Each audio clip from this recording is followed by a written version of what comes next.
explain it to you all, but the devil had her mind. And I'm talking about had her mind. I remember that day, Hampton and I, we were talking on the phone, and he said, I want you to go over and check on Maria.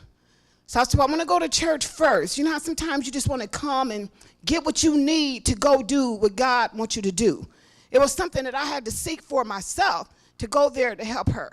Okay? But when I got there, Maria was literally gone, basically in her mind, seriously. And I remember I reached down and I said, Maria, I whispered in her family was around the bed.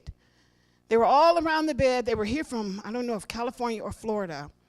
But when we went in that room, she was just really, literally, the enemy had her.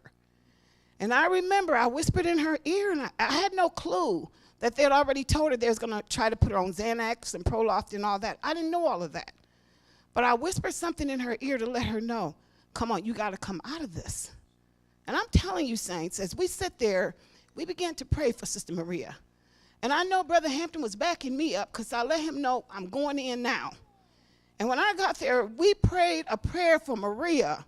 And the Lord, I'm telling you what my eyes witnessed, the Lord put her mind back together.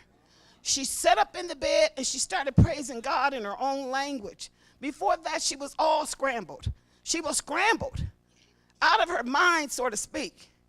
But God instantly healed her in front of her family. 2 or 3 days later, she had came over. You know, the enemy, he don't let go. God, you know, God will do the work. But the enemy wants to take it right back. So she came to my house, and she came in. She didn't know whether to build a fire or what to do. Her mind was scrambled. And to the point my husband looked at her and told me, he said, Ella, she's gone. She's gone. I said, no, she's not. No, she's not. We got a hold of God.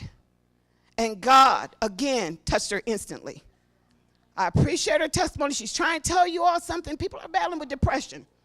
People are battling with a lot of things tonight.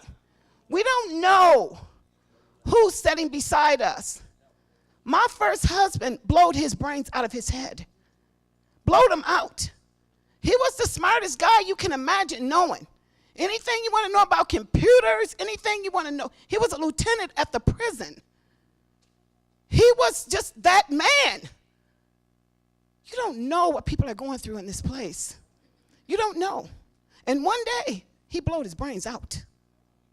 Blowed it out, took his own life.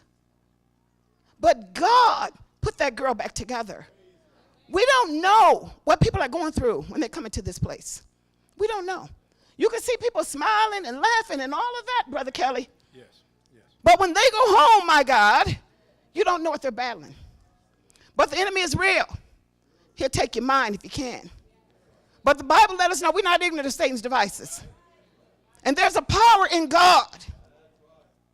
There's a power. And that you hear me all the time talk about the power of God. That's what I live, and that's what I stand on. I saw the child. I saw her. And with my own eyes. And I saw God put her head back together instantly. I appreciate God for that tonight. Marie, we love you. We appreciate you. And it's true. A witness. Amen. Amen.